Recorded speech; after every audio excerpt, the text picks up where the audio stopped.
What's up, guys? Welcome back. In today's video, we're going to talk about fears. But not just any kind of fears. My fears. I don't care about how big, how tough, or how fearless you say you are. Everybody has some kind of fear.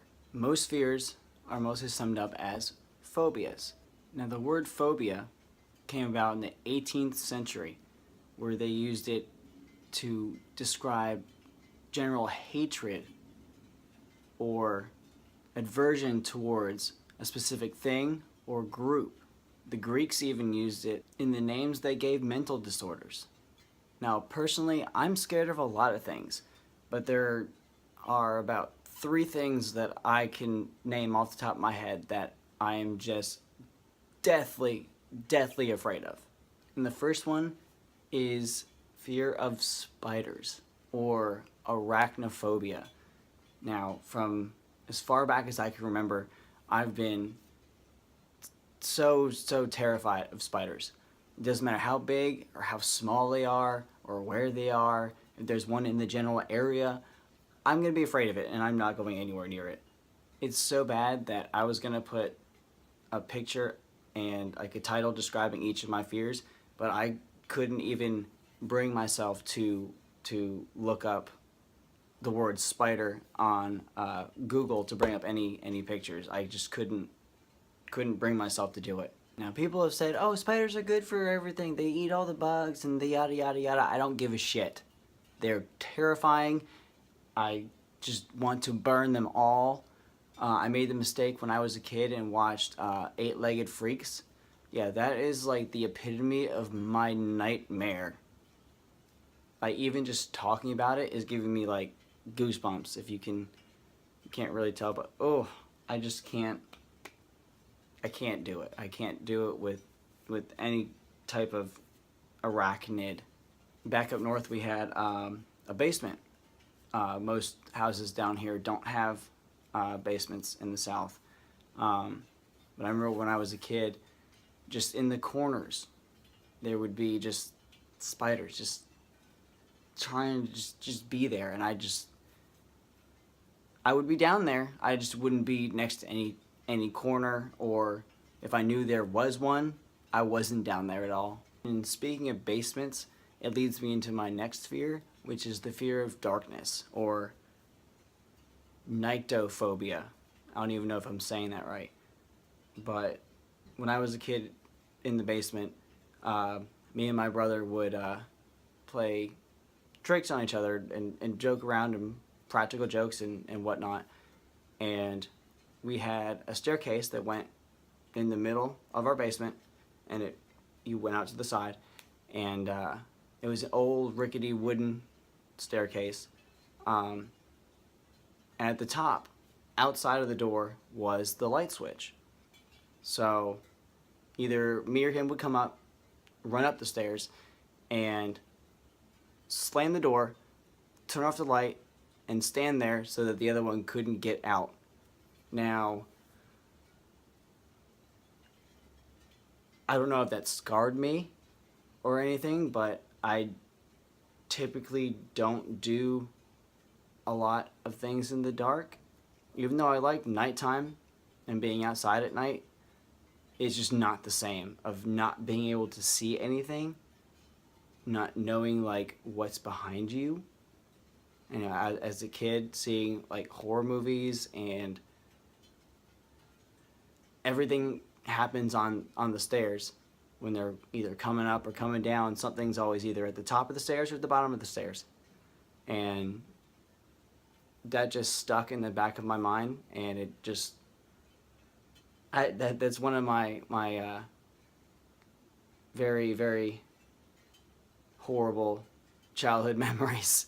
And obviously now that I'm older, it's not as bad, but there's still that, you know, in the back of your mind that, you know, what's behind me, or what was that noise that I heard, or, you know, what was that shadow moving, or was it even moving, or was it just my mind? I don't know, but it's gotten better. I'm not going to say I'm going to be totally over it, but it's definitely a thing. And these all kind of segue into the next one, which is actually really weird. But my next one is the fear of getting or being lost, or mazophobia, which actually is kind of fitting for it because obviously in the maze, the point is to get lost. Now I'm not talking about being in a maze getting lost. Ooh, that's, it's a fun time.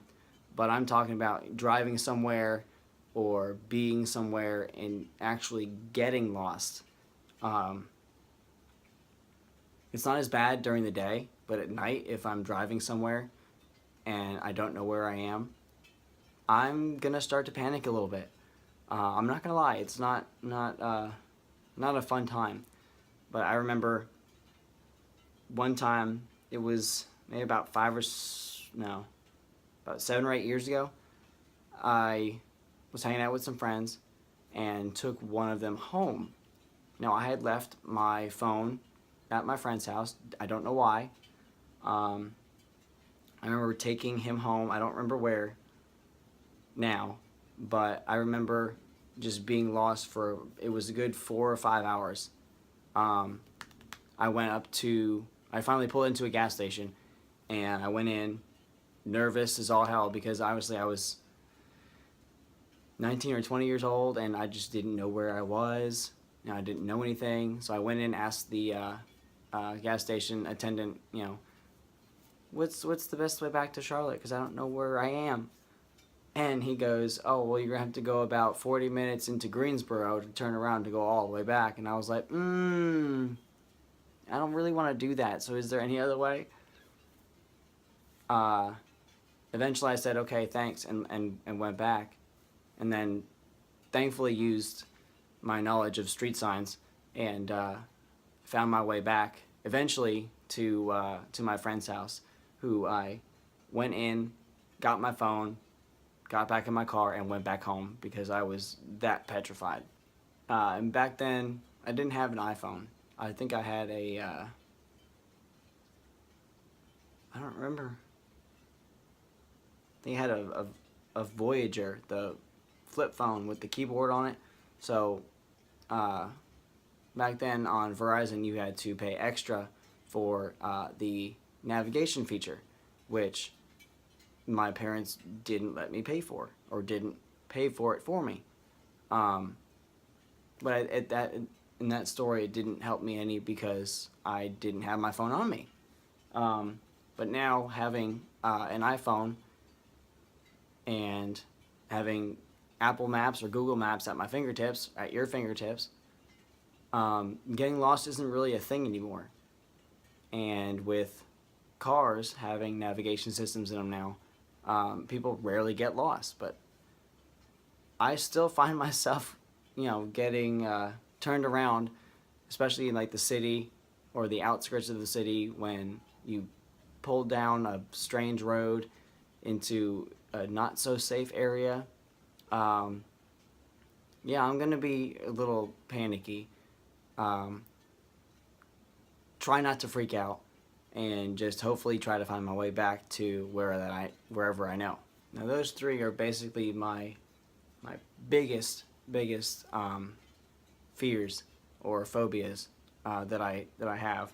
I think the next one that I'm gonna say is kind of on everyone's mind at one time or another, but it's the fear of the unknown.